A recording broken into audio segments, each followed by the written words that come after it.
Ya, mari kita akan bersama-sama melihat satu bagian ya yang akan kita bersama-sama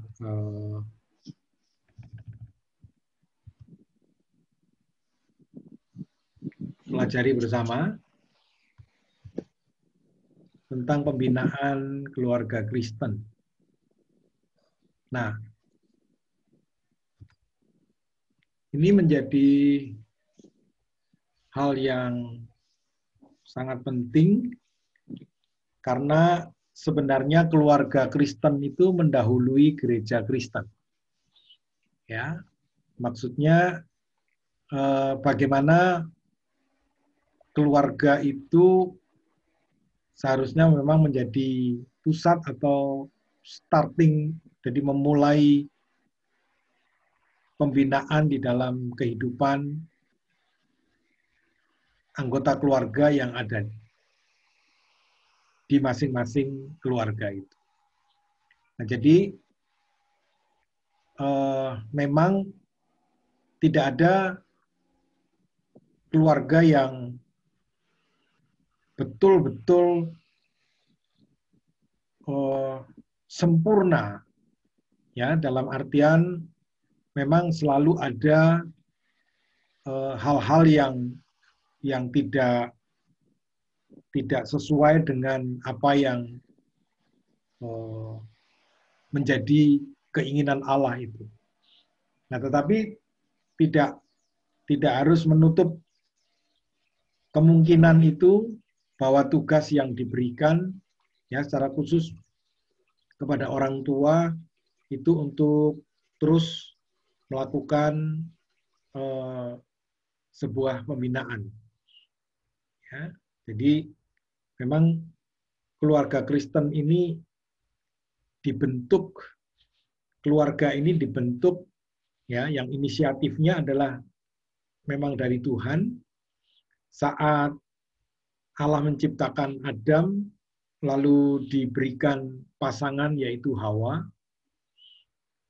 Jadi sejak semula Allah itu memang merancangkan sebuah keluarga, ya.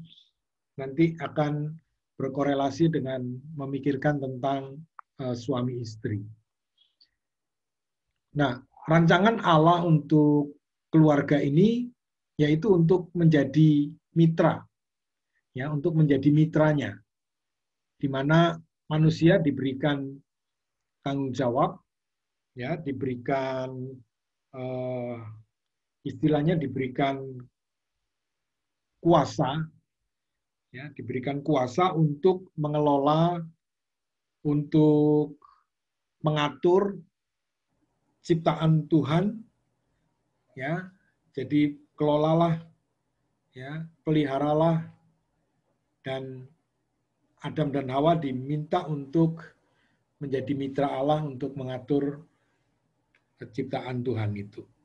Ya, kalau dalam Kejadian pasal yang pertama ayat yang ke-28, ya, dikatakan Allah memberkati mereka, lalu Allah berfirman kepada mereka, beranak cuculah dan bertambah banyak, penuhilah bumi dan taklukkanlah itu. Berkuasalah atas ikan-ikan di laut dan burung-burung di udara dan atas segala binatang yang merayap di bumi. Ya. Jadi Allah memberikan kuasa kepada manusia untuk mengatur, ya, mengelola ciptaan Allah. Nah, disinilah sebenarnya tujuan Tuhan untuk atau misi di tengah-tengah keluarga untuk menjadi mitra daripada Tuhan. Nah, Allah secara konsisten memakai keluarga untuk menggenapi rencananya. Ya, nanti kita lihat bahwa Allah itu akan memakai dari Adam, ya, lalu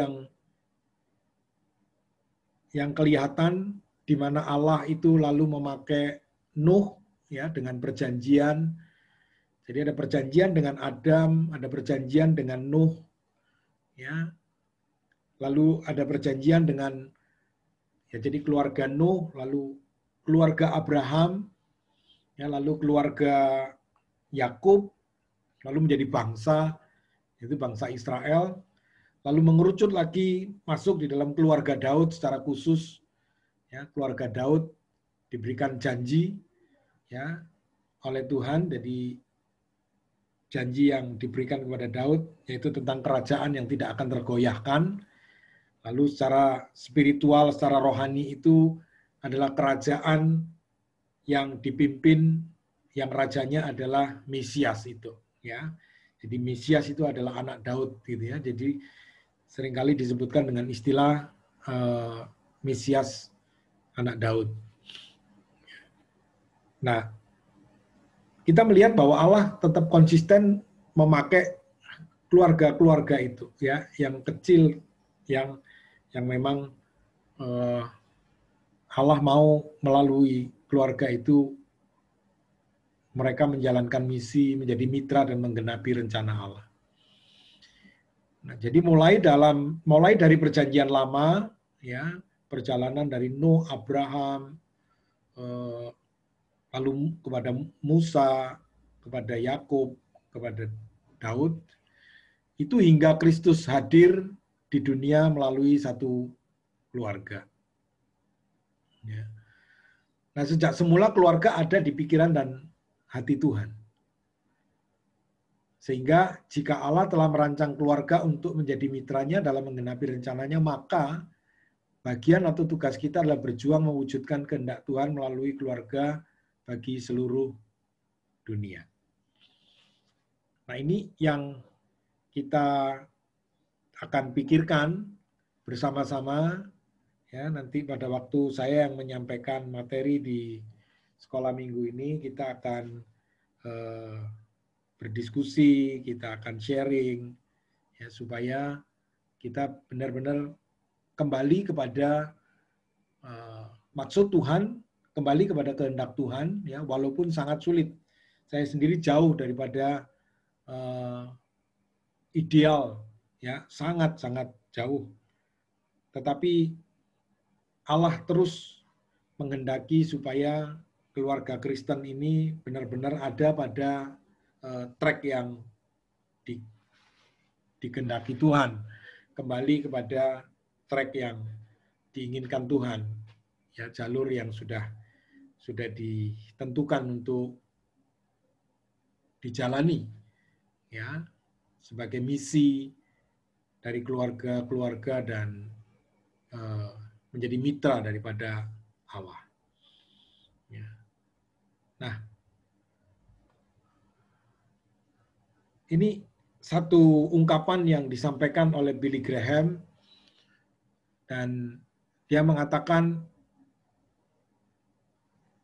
suatu rumah tangga hanya akan mewujudkan maksud yang sejati bila ia dikontrol oleh Allah. Ya. Singkirkanlah Yesus Kristus dari rumah tangga Anda, maka rumah tangga Anda akan kehilangan maknanya.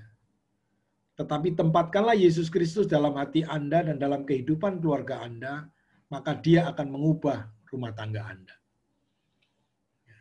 Nah, ini yang disampaikan oleh Billy Graham, yang mungkin melalui pengalaman kehidupan beliau, ya, seorang yang cukup dalam kehidupannya memang melayani Tuhan dan menyerahkan dirinya kepada Tuhan, dan mungkin juga tidak luput dari persoalan-persoalan yang dihadapi di tengah-tengah keluarga.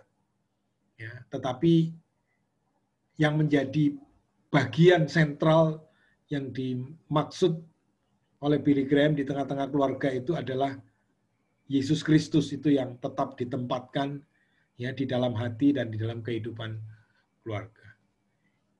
Jadi bagaimana Tuhan itu menjadi pusat, Tuhan itu menjadi bagian yang sangat penting, ya, di tengah-tengah keluarga. Ini yang disampaikan oleh Billy Graham.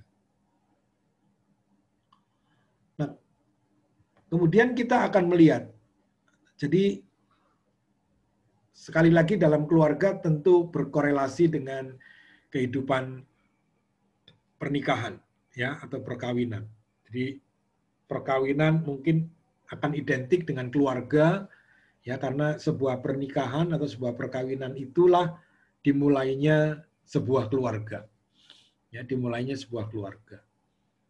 Nah, hubungan antara pernikahan atau hubungan antara keluarga dengan keselamatan dalam Kristus itu sangat penting, ya, karena di luar, yang pertama, di luar keselamatan dalam Kristus, ya, pernikahan atau keluarga Kristen itu tidak memiliki keunikan sama sekali. Jadi perkawinan atau keluarga Kristen yang disebut dengan pernikahan Kristen atau keluarga Kristen itu misinya apa, tujuannya apa? Ya, kalau dibandingkan dengan keluarga-keluarga yang tidak Kristen, ya, dibandingkan dengan keluarga-keluarga yang tidak Kristen, memang tidak ada bedanya. Dalam arti semua orang ya harus menjalani tanggung jawab, komitmen untuk memelihara, menghidupi, melindungi dan lain sebagainya. Semua hampir sama. Ya. Nah, tetapi di dalam keluarga Kristen atau pernikahan Kristen adalah keunikannya adalah bagaimana mengemban misi Tuhan itu yang tadi, bagaimana keluarga itu menjadi mitra Allah. Suami istri itu juga menjadi mitra Allah untuk menjalani misi daripada Tuhan. Jadi itulah uniknya menjadi keluarga Kristen. Begitu. Ya. Lalu yang kedua, di luar keselamatan dalam Kristus, pernikahan Kristen hanya memiliki perbedaan. Ya. Hanya berbeda, ya mungkin berbeda hal-hal yang dijalani, ya, secara fisik, ya. Mungkin ornamen rumahnya juga beda, mungkin, ya. Ibadahnya juga berbeda, mungkin hanya begitu dan lain sebagainya, ya. Aksesoris yang dipakai juga mungkin berbeda, tapi bukan keunikan, ya, yang jauh dipikirkan sebagaimana Allah merancang pernikahan atau keluarga Kristen. Nah, di luar keselamatan dalam Kristus, manusia tidak akan mengakui bahwa pernikahan mereka adalah inisiatif Allah, ya, seperti yang disaksikan Alkitab, ya, karena tidak ada dasar untuk pengakuan tersebut. Jadi tanpa memikirkan tentang keselamatan dalam Kristus, maka keluarga Kristen, pernikahan Kristen itu juga tidak akan mengatakan bahwa itu inisiatif Allah. Ya, itu Allah yang menginginkannya. Setiap kita memikirkan di luar Tuhan, maka pernikahan dan menjadi keluarga itu adalah sebuah kesepakatan antara seorang laki-laki dan seorang perempuan, maka menikahlah mereka. Kesepakatan, kecocokan, dan lain sebagainya tidak pernah disadari sebagai inisiatif Allah. Ya, kalau tidak inisiatif Allah, maka tidak ada misi yang diberikan, rancangan yang jelas yang diberikan oleh Allah. Jadi tidak akan ada pengakuan bahwa Allah yang menginginkan dan Allah yang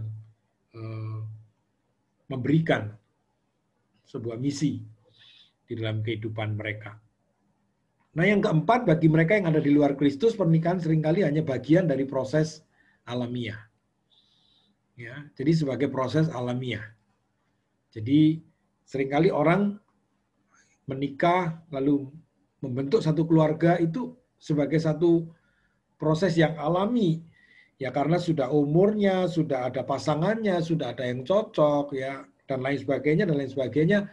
Ya, secara alamiah maka proses pernikahan atau lalu menjadi keluarga itu ya memang semacam satu fase yang memang harus dilewati, harus dilalui sebagai proses alam yang mereka lakukan. Jadi tanpa ada satu pemikiran bahwa ada Tuhan yang merancangkan, yang berinisiatif, lalu ada misi ya yang dijalankan sebagai mitra Allah. Nah, jadi tidak ada jawaban yang benar dan sah ya tentang pernikahan tanpa kembali kepada firman Tuhan.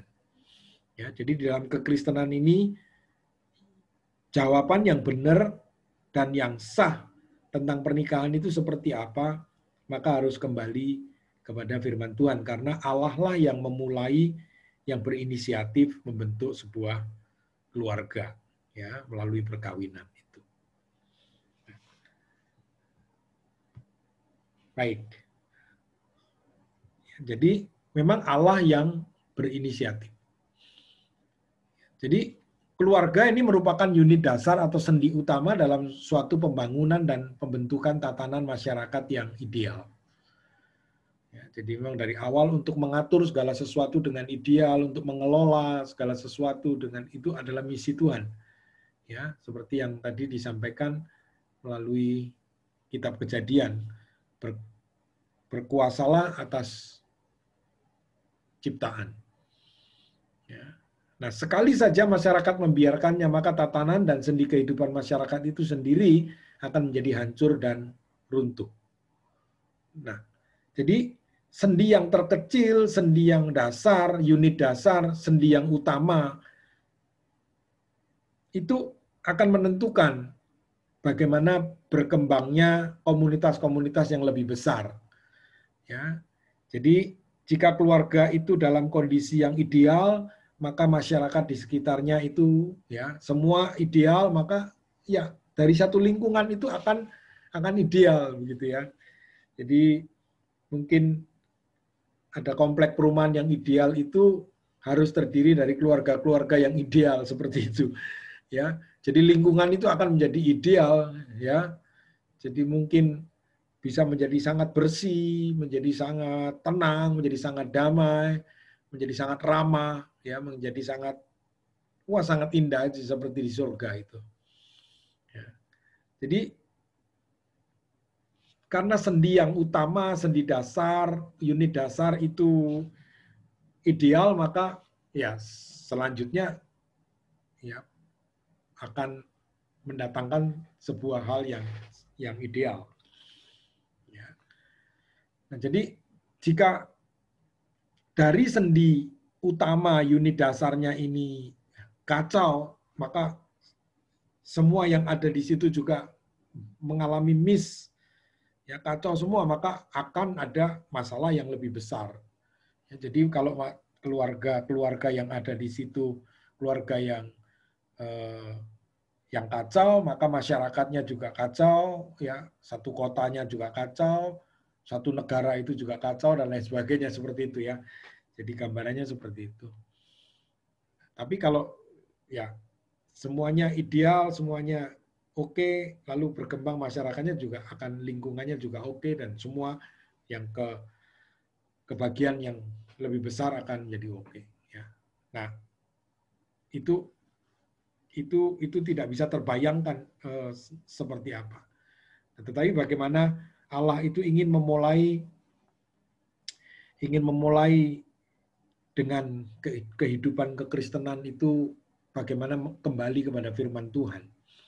Ya, supaya setiap keluarga itu ya paling tidak memiliki sebuah kerinduan, memiliki sebuah kesadaran bagaimana memulai ya atau mengarahkan atau mengevaluasi dan lain sebagainya tentang misi Tuhan di dalam kehidupan keluarga sebagai keluarga Kristen.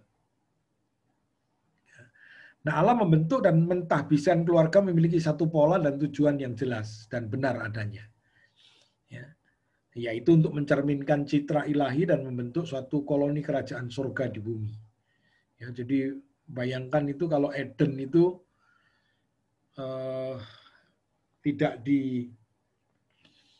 tidak mengalami satu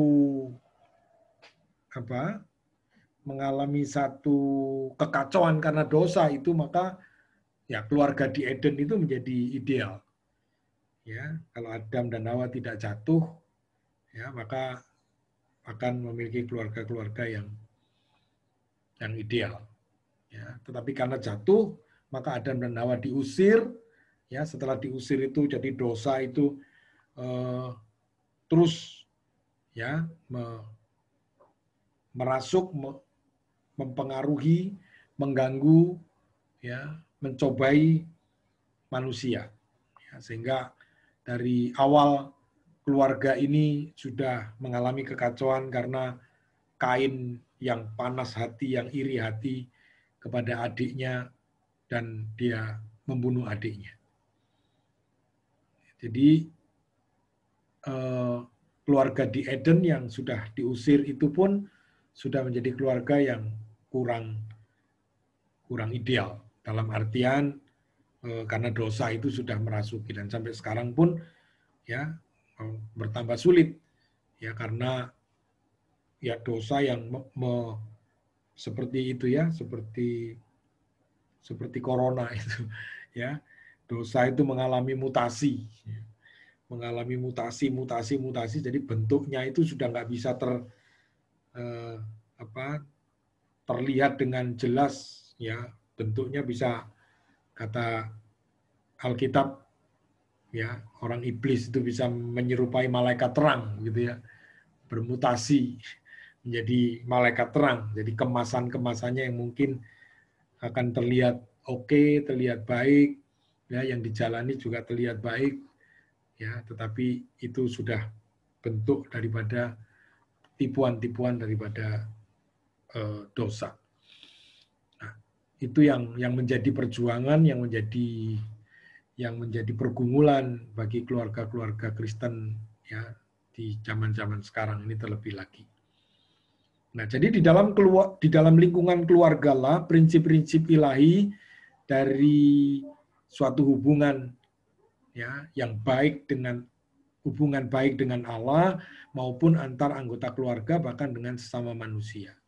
Jadi prinsip ilahi itu mulai ditanam dari lingkungan keluarga.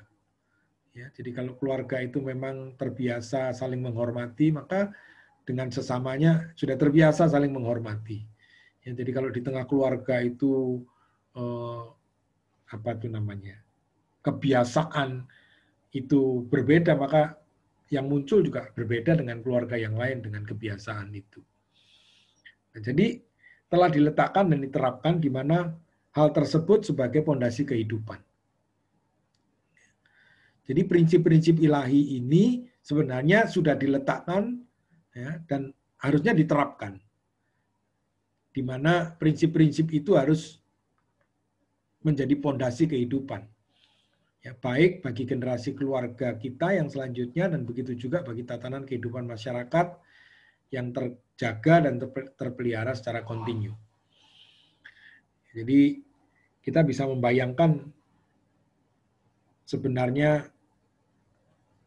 apa yang terjadi ya jika ya minimal seluruh keluarga Kristen itu bisa menjalani ya apa yang Tuhan kehendaki, ya lalu bisa menjadi contoh, menjadi teladan dan lain sebagainya. Nah, itu yang diharapkan oleh Tuhan. Ya, tetapi memang masih jauh panggang dari api. Ya, masih jauh ideal dengan kenyataan yang dijalani. Tetapi bagaimanapun Tuhan itu tetap berkarya. Tuhan itu tetap melihat kerinduan di dalam kehidupan keluarga-keluarga Kristen yang tetap senantiasa rindu untuk membawa keluarganya, ya, membawa anak-anaknya untuk datang kepada Tuhan, untuk beribadah kepada Tuhan, untuk mengenal Tuhan, untuk mengasihi Tuhan, ya, supaya mereka boleh mengerti sebenarnya apa yang Tuhan kehendaki dalam kehidupan mereka. Nah, ini pembinaan yang awal sekali, yang mula-mula sekali, bagaimana Allah memberikan firman-Nya ya melalui Musa untuk keluarga Israel ya, sebagai satu keluarga besar ya, di mana menjadi satu bangsa dan bangsa pilihan yang tentunya melalui keluarga Yakub dengan 12 suku ya, diberikan sebuah aturan ya, bagaimana supaya pembinaan terhadap anak-anak mereka, keluarga mereka itu seperti yang Tuhan mau, seperti yang Tuhan kehendaki supaya tidak keluar dari rel yang Tuhan inginkan. Nah, salah satu ayat Alkitab yang mengingatkan kepada kita akan pentingnya pembinaan dalam keluarga bagi Allah itu tertulis di dalam Ulangan. Ya.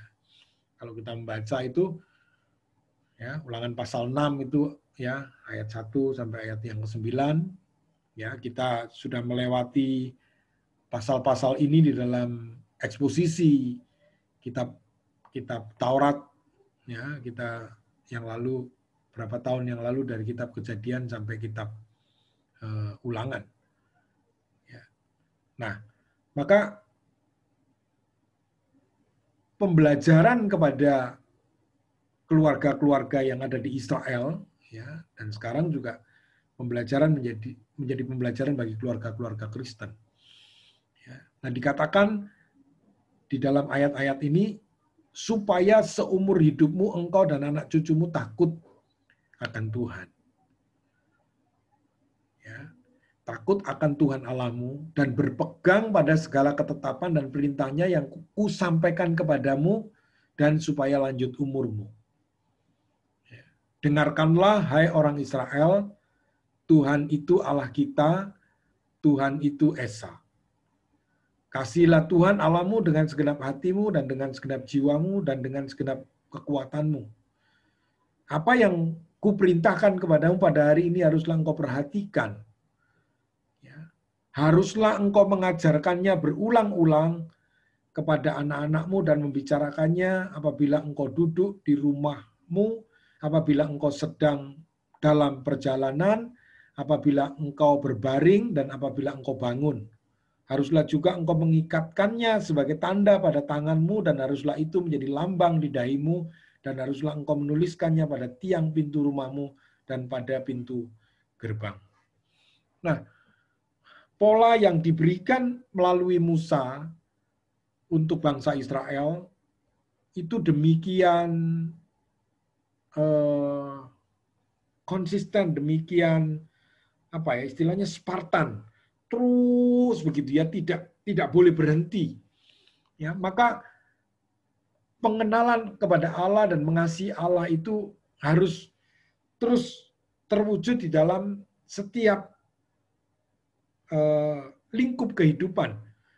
Ya, baik dibicarakan pada waktu mereka sedang duduk, ya, pada waktu sedang dalam perjalanan, ya, sedang berbaring atau bangun, ya, itu menunjukkan di dalam setiap gerak, ya, langkah kehidupan keluarga, ya, pribadi itu bagaimana diajar dan mengajar bagaimana Allah itu yang Esa itu harus dikasih dengan segenap hati, dengan segenap jiwa, dengan segenap kekuatan, ya, dikenali ya dengan beribadah, dikenali dengan ucapan syukur, dikenali dengan ya doa-doa yang disampaikan, dikenali dengan membaca Taurat, membaca firman dan lain sebagainya, dan itu yang terus-menerus diajarkan ya sebagai dasar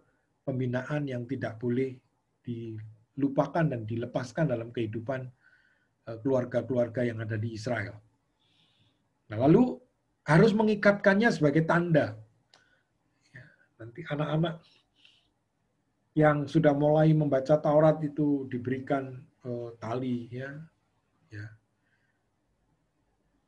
untuk menjadi lambang, ya, lalu ditempel di dahi, ya, dituliskan di tiang pintu rumah, ya, atau di tiang pintu gerbang, ya, seperti yang pernah saya sampaikan, di mana rumah orang Israel dan ya pokoknya milik Israel, entah itu hotel, entah itu rumah, itu di pintu di tiang pintu itu pasti ditempeli dengan shema, ya, huruf shin itu ya. Jadi huruf shin itu ditempel di depan, ya, di tiang pintu rumah itu, ya. Mereka biasanya kalau mau memasuki rumah itu atau keluar dari rumah itu, maka mereka akan mencium huruf shin itu, yaitu lambang daripada shema. Shemanya itu apa? Ya ini. Ya, dengarlah hai orang Israel, Tuhan Allah kita, Tuhan itu Esa, kasihlah Tuhan Allahmu, itu adalah shema. Nah, maka pada waktu mereka mencium huruf shin itu yang lambang dari shema itu, maka mereka akan mengingat bahwa Tuhan itu Esa, Tuhan itu harus dikasih dengan segenap hati, segenap jiwa, dan segenap kekuatan. Begitu, ya. Jadi bukan hal yang mistik, ya, bukan hal yang mistik, ya, seperti yang sekarang dipakai macam-macam media untuk dipakai, ya. Tapi shema itu, huruf shin itu bukan sebagai mistik. Jadi mereka tidak melakukannya sebagai mistik, tetapi sebagai pengingat, ya, sebagai penanda untuk mereka kembali kepada panggilan Tuhan, ya, ajaran Tuhan, supaya mereka mengasihi Tuhan, ya, mengakui Allah yang Esa, tidak ada Allah yang lain, ya, artinya tidak ada Allah yang lain. Nah, demikian ketatnya orang Israel mengajarkan, membina generasi mereka, sehingga mereka diharapkan menjadi anak-anak yang bertumbuh untuk tetap mengingat akan Allah, mengasihi Allah, taat beribadah kepada Allah. Ya. Nah, ini bagian-bagian, ya, yang menjadi dasar firman Tuhan bagaimana pembinaan keluarga Kristen itu tetap memberikan porsi prioritas Allah itu sebagai pusat, Allah itu sebagai sentral daripada kehidupan keluarga itu. Bukan mamanya, bukan papanya, atau bukan hal-hal yang lain, tetapi membawa mereka kepada Tuhan. Ya. Jadi kalau di breakdown ayat-ayat ini bagaimana kasihlah Tuhan Allahmu, itu perintah Allah yang harus diajarkan oleh orang tua. Ya. Bahwa Tuhan itu Allah kita, Tuhan itu Esa. Ya, dikasih dengan segenap jiwa, itu adalah perintah yang harus diajarkan. Yang tidak boleh tidak. Nah, itu diajarkan kapan? Tadi itu dikatakan, ya. Di semua sektor kehidupan, ya, kegiatan kehidupan itu tetap mengingatkan tentang shema ini. Ya. Nah, Yesus menegaskan kembali perintah ini dalam Injil Matius, itu, ya, pasal 22, ya, ayat 36 sampai 39, dan menyatakan bahwa perintah ini adalah hukum yang utama dan terutama. Ya, jadi tidak ada hukum yang lain yang harus menandingi shema Israel ini, yaitu bagaimana mengasihi Allah dengan segenap kehidupan mereka. Itu hukum yang utama dan terutama. Ya. Nah, perintah ini bukanlah perintah yang tertulis, ya, yang tertulis dalam naskah kuno, tapi perintah permanen yang utama dan terutama yang harus diajarkan kepada anak-anak selama kita hidup di dunia ini. Jadi selama kita hidup di dunia ini, tidak boleh berhenti untuk mengajarkan mereka kembali kepada Allah, mereka mengasihi Allah, mereka percaya kepada Allah. Itu lebih dari percaya kepada segala sesuatu. Ya. Nah, tetapi zaman, ya, atau manusia itu menggeser perintah utama ini dengan menjadikan perintah kesekian, ya, menjadi yang kesekian setelah memikirkan bagaimana pendidikan itu secara akademis, ya, ilmu-ilmu yang lain yang mengesampingkan Tuhan di dalamnya, atau paling tidak menggeser menjadikan perintah yang utama ini menjadi perintah yang kesekian untuk ditaati. Padahal inti dari pembinaan adalah Allah itu sendiri. Jadi apa yang kita harus lakukan yaitu bagaimana kembali kepada Allah, ya, berpusat kepada Allah. Nah, yang B adalah ajarlah anak-anakmu. Nah, ini perintah mengasihi Allah ini wajib diajarkan kepada anak-anak kita. Inilah yang dimaksudkan dengan pembinaan dalam lingkup keluarga bagi kita. Ya, harus mengajarkan anak-anak kita agar mengasihi itu. Ya, jadi diajarkan kepada anak-anak. Ya, tentunya orang tua yang mampu mengajarkan ini adalah orang tua yang juga terus belajar dan berusaha dengan segenap kekuatan untuk mengasihi Allah. Ya, jadi bagaimana orang tua mengajarkan ini jika orang tua juga tidak mampu mengerti, ya, tidak mampu mengajarkan karena ya mereka ini tidak terus belajar dan berusaha dengan segenap kekuatan untuk mengasihi Allah.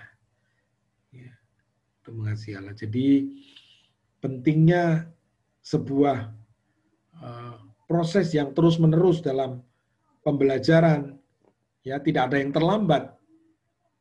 Ya, tidak ada yang terlambat dengan belajar. Ya, karena inilah proses yang harus terus berkembang. Belajar untuk mengerti sehingga orang tua itu mampu mengajarkan kepada anak-anak mereka dan memberikan teladan. Berusaha dengan segenap kekuatan untuk mengasihi Allah menjadi sebuah contoh. Ya. Lalu yang bagian C adalah perhatikan, ajarkan berulang-ulang, bicarakan, ya, ikatkan dan tuliskan. Ya, jadi Allah tahu persis bagaimana manusia dengan mudahnya dapat melupakan Tuhan. Ya, jadi harus diulang-ulang, gitu. Ya, dibicarakan. Ya, bukan hanya dibicarakan, tapi diberikan sebuah lambang-lambang, gitu ya, diikatkan, ya, tadi ditempel, ya, dituliskan, diberikan tulisan-tulisan seperti itu, ya, supaya manusia itu mudah untuk mengingat. Saya mengingat apa yang disampaikan Pak Syarif waktu yang lalu itu, bagaimana menempelkan di dinding tulisan-tulisan yang membuat, ya, memang manusia kadang-kadang kalau tidak, ya, lewat saja, lupa. Tapi kalau dengan logo, tanda, lambang, tulisan, itu orang bisa menjadi lebih ingat. Ya. Dan Allah mengerti itu, sehingga meminta Musa untuk orang-orang Israel melakukannya. Nah, pada masa yang sulit, pada masa yang senang, suka, duka, gitu ya, manusia berpotensi tinggi untuk melupakan Tuhan dalam kehidupan. Ya.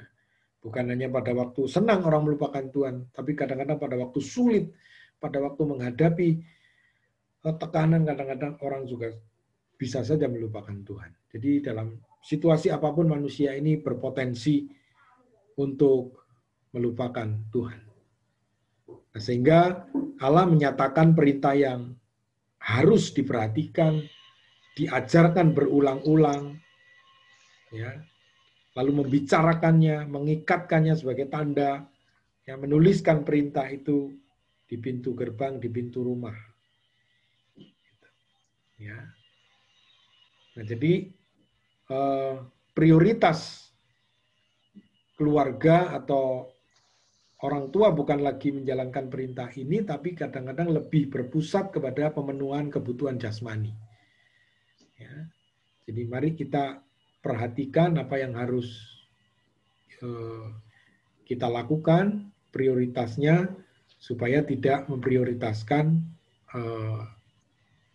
hal-hal yang sebenarnya adalah hal-hal yang fana, yang kebutuhan-kebutuhan jasmani, gitu ya. Jadi bagaimana meningkatkan kemampuan anak, ya walaupun ada yang harus diperhatikan untuk bagaimana membekali anak, ya, tetapi itu tidak menggeser prioritas kepada Allah. Ya, ada hal-hal yang dibutuhkan anak, iya. Ya, barang-barang yang dibutuhkan anak-anak, iya, memang dibutuhkan.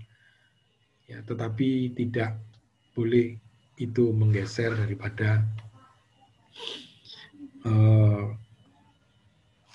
mereka untuk mengasihi Allah, untuk ya, ini sebuah proses yang saya katakan bukan di tulisan-tulisan begini saja memang ideal, ya, tapi pelaksanaan membutuhkan sebuah pergumulan, sebuah perjuangan, ya, sebuah ya tidak menutup kemungkinan ada tetesan air mata yang harus dipergumulkan untuk mengarahkan, membina ya keluarga, ya baik istri, mungkin istri terhadap suami dan juga orang tua terhadap anak-anak. Ya, nah, pada Ulangan pasal 11 ayat 18 ya bahkan dikatakan harus menaruh perintah Allah itu di dalam hati dan jiwa.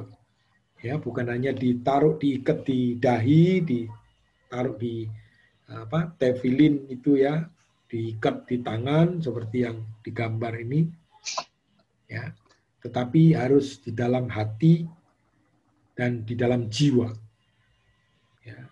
Dengan bahasa lain, perintah Allah itu harus terintegrasi dengan hati dan jiwa, sehingga apabila itu sudah menyatu, itu sulit, kita tidak akan sulit untuk melakukan. Ya, tidak akan sulit untuk melakukan. Jadi itu perintahnya ya. Tetapi kamu harus menaruh perkataanku ini dalam hatimu dan dalam jiwamu. Kamu harus mengikatkannya sebagai tanda pada tanganmu dan haruslah itu menjadi lambang. Lambang. Ya, lambang di dahimu. Gitu. Ya. Baik. Oke. Ya, nah yang bagian terakhir, seumur hidupmu engkau dan anak cucumu takut akan Allah. Ya, jika kita setia melakukan perintah Tuhan, maka seumur hidup kita dan anak cucu kita akan menjadi generasi yang cinta Tuhan dan takut akan Tuhan. Dalam artian harus ada teladan bagi anak-anak, ya, teladan dari orang tua yang tadi dikatakan bagaimana berusaha mengasihi Allah dan itu bisa menjadi teladan bagi anak-anak. Ya. Baik, Bapak Ibu, mungkin itu materi yang saya sampaikan. Ada waktu sekitar 19 menit sebelum kita akhiri nanti di pukul 9 atau 8.45 bisa Bapak Ibu memberikan tanggapan atau sharing, silakan. Mungkin ada pengalaman, sharing bagaimana perjalanan kehidupan keluarga, kehidupan rumah tangga, kehidupan kita di dalam membina, ya, menjalani kehidupan kita dengan Tuhan.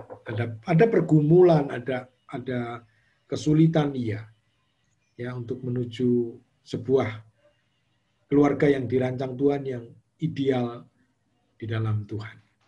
Tetapi dalam pergumulan itu Tuhan campur tangan, Tuhan beserta, dan Tuhan akan memberikan pertolongan, memberikan hikmat.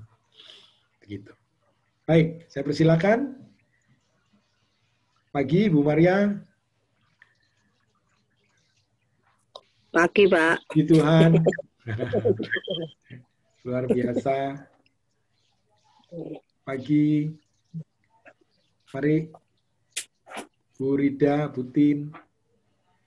Silakan Bapak Ibu boleh sharing. Bu Lia. Pagi, Pak Bambang. Ya. Baik, ada waktu 20 menit lagi. Ada yang mau sharing? Ada yang mau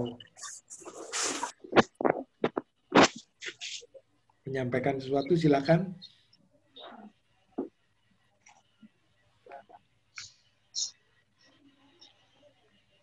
Tidak ada.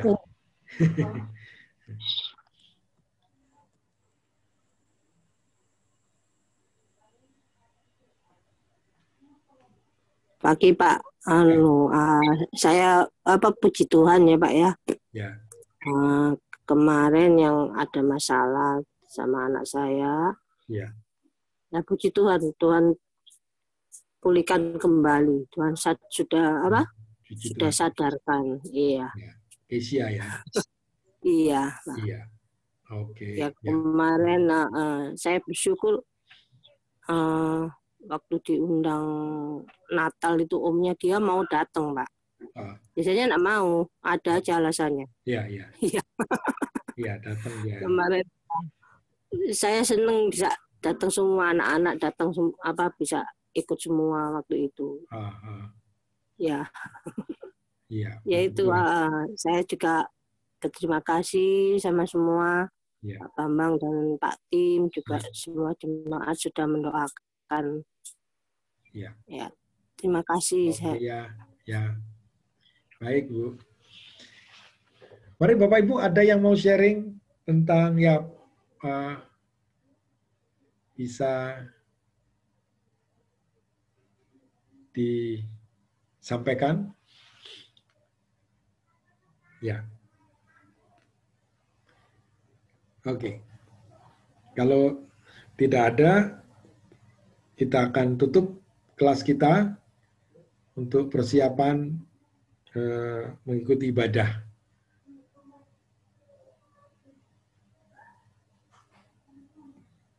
Baik.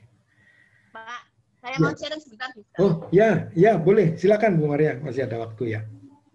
Ya, shalom teman-teman semua. Juga terima kasih buat Pak Bambang, Bu Like, Pak Tim, juga Ibu, juga semua ya. Bu Yena, Pak Syarif, Haryono, semua.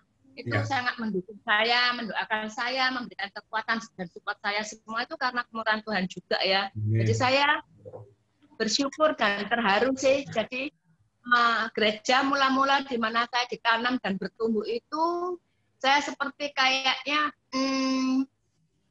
saya tetap menjadi bagian dari GBI Graha dan ternyata juga semua warga dan pengurus dari GBI Graha maupun gembala saya itu sangat peduli banget sama saya dan keluarga itu luar biasa. Jadi luar biasa banget gitu. Bahkan Pak Tim juga support saya, juga Pak Bambang sering telepon saya, sering WA saya, juga Pak Tim kemarin memberikan saya ulasan tentang ibadah pada pagi hari ini merupakan satu teguran juga buat saya dan satu sharing yang luar biasa, suatu yang menguatkan iman saya. Di sini saya mendapatkan di Yohanes 1, 12, 13, kemudian juga Efesus 2, 19-20 tentang warga kerajaan surga.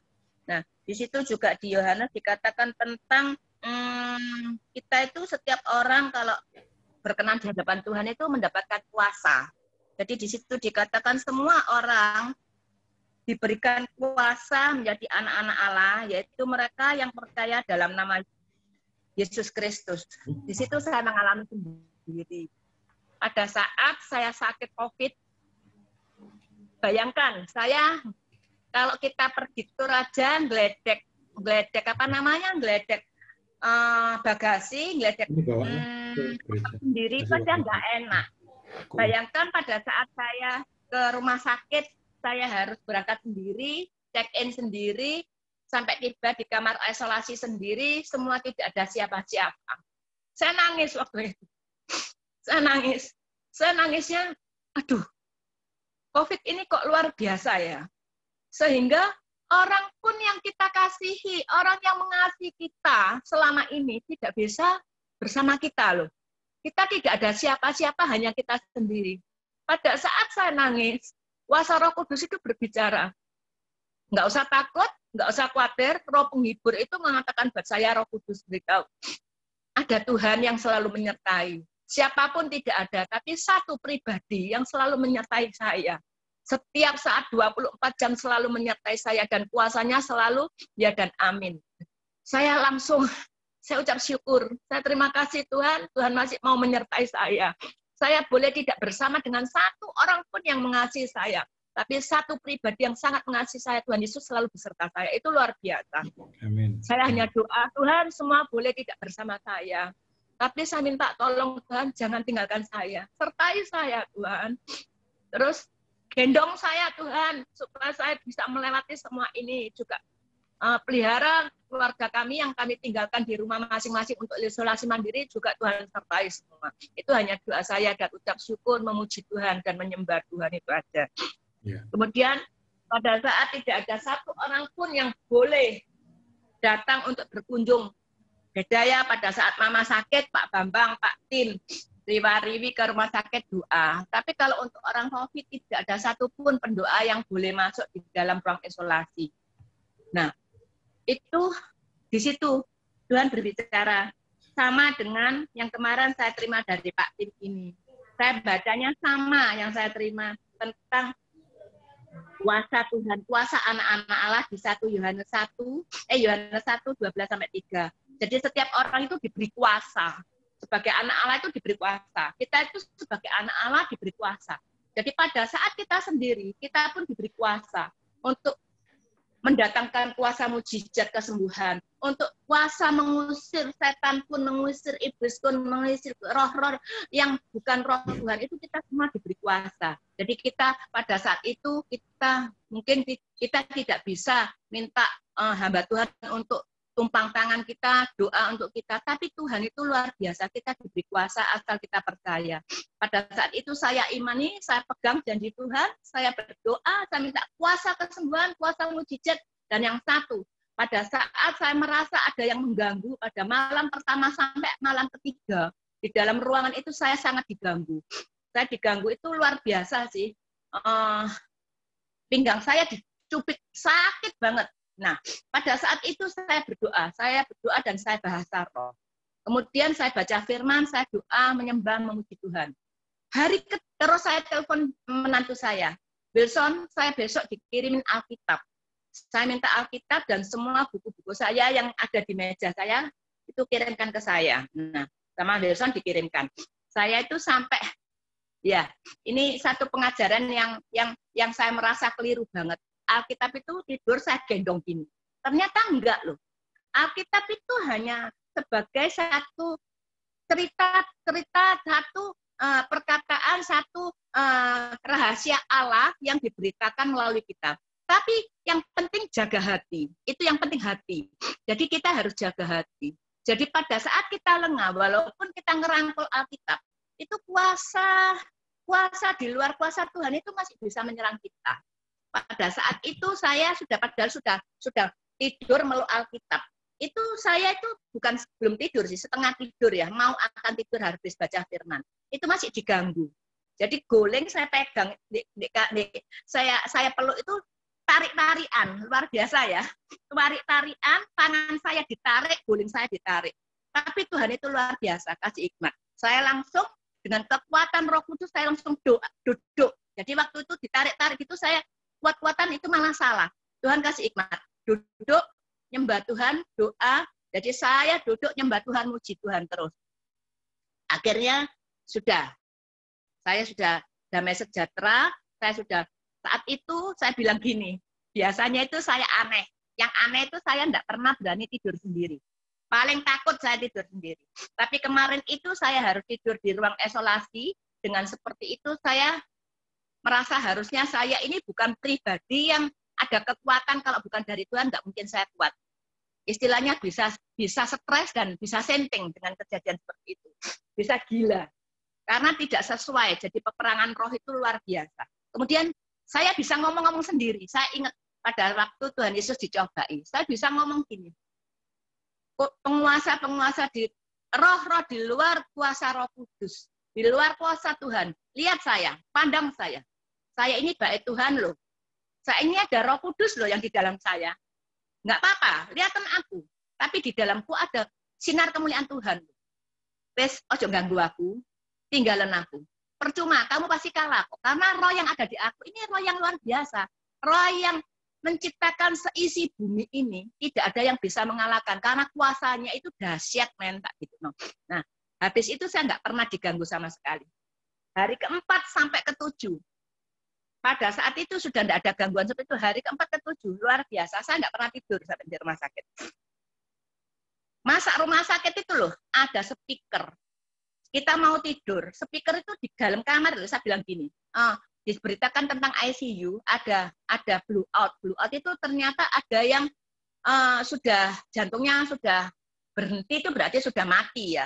Jadi itu blue out katanya. Jadi tiap kali saya mau tidur gitu, nggak bisa tidur, saya takut lagi, ketakutan lagi. Saya doa terus, nyembah Tuhan terus. Jadi saya saat teduh doa, nyembah Tuhan terus. Di situ saya bilang gini, Tuhan, aku ini, kemudian saya ini minta keluar di rumah sakit, tapi Tuhan kasih hikmat. Saya masuk rumah sakit itu butuh injeksi antibiotik paling tidak selama 7 hari. Karena saya kena pneumonia. Jadi paru-paru saya itu sudah buruk, sudah flek-flek gitu. Jadi sudah nyerang di paru-paru. Dan waktu itu saturasi saya sudah 88.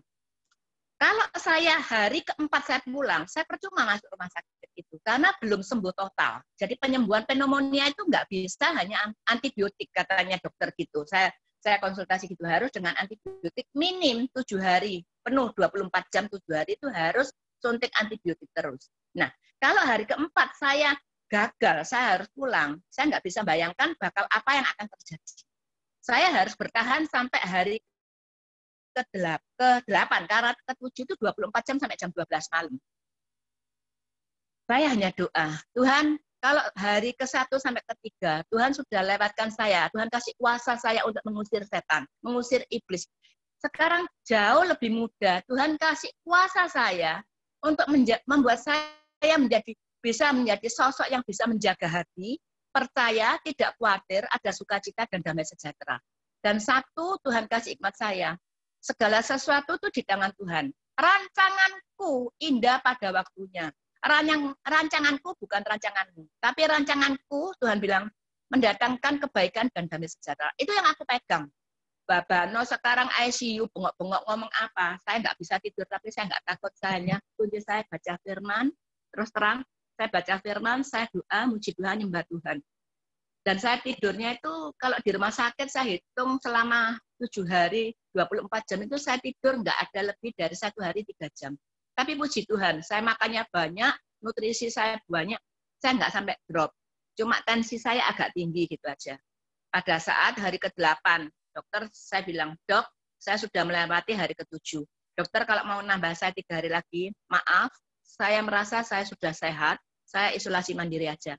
Daripada nanti tambah 3 hari, saya malah drop, Dok. Saya nggak pernah tidur. Saya 1 hari tidur cuma 3 jam aja. Itu pun nggak langsung root 3 jam. Setengah jam bangun. Saya nggak bisa tidur, Dok. Tensi saya tinggi, saya tak tidur di rumah aja. Dan saya isolasi mandiri, akhirnya puji Tuhan, dengan iman. Iman itu kunci untuk mendapatkan kuasa, mujizat kesembuhan, dan percepatan pemulihan. Saya imani kalau saya swab, nanti setelah saya pulang, 1 minggu saya swab, pasti saya negatif. Dan kemarin saya negatif. Itu puji Tuhan, kemurahan Tuhan yang luar biasa. Dan keluarga saya semua, Tuhan campur tangan, Pak Koko, Lydia, Lila, cucu saya Ellison, Winston, semua. Juga suster-suster saya, pembantu saya, semua. Negatif semua. Itu karena kemurahan Tuhan. Terima kasih, Tuhan memberkati. Ya, terima kasih Bu Maria, kesaksian yang luar biasa, pengalaman bagaimana Tuhan memberikan kekuatan, bagaimana iman itu menolong kita untuk tetap percaya bahwa Dia Amen. Melakukan dan memberikan yang terbaik dalam hidup kita. Haleluya. Baik, puji Tuhan, Bapak Ibu, kita akan akhiri kelas kita. Ya, kita akan tutup di dalam doa. Mari kita berdoa. Bapa dalam surga, terima kasih untuk waktu yang Tuhan berikan bagi kami pada pagi hari ini.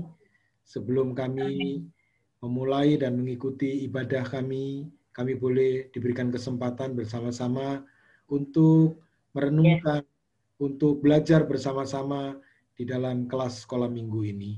Kami berterima kasih untuk kesaksian yang sudah diberikan, disampaikan oleh Bu Maria, juga Ibu Maria Magdalena, bagaimana pertolongan Tuhan menyertai. Dan kiranya tetap kasih Tuhan, kemurahan Tuhan melingkupi kami, dan jagalah hati kami supaya kami boleh tetap mengasihi Engkau, tetap di dalam kehidupan kami merindukan Tuhan dalam kehidupan kami, sehingga Amin. kami boleh tetap diberikan kekuatan, dan kami boleh menjadi saksi, menjadi teladan, menjadi terang dimanapun kami berada melalui kehidupan kami.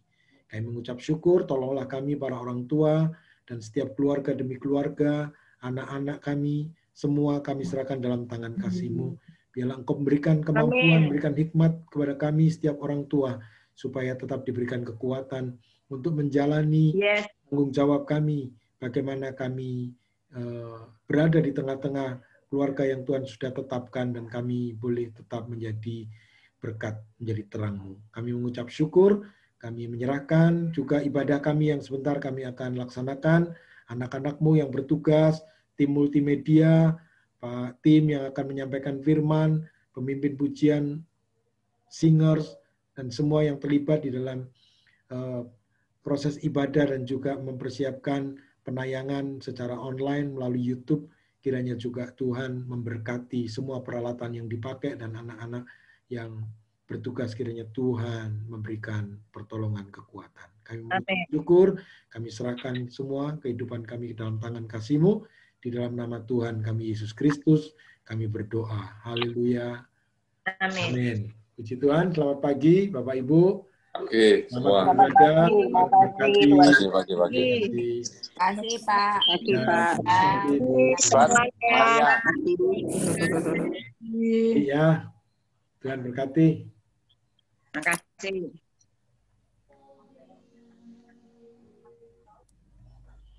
Itu telepon besok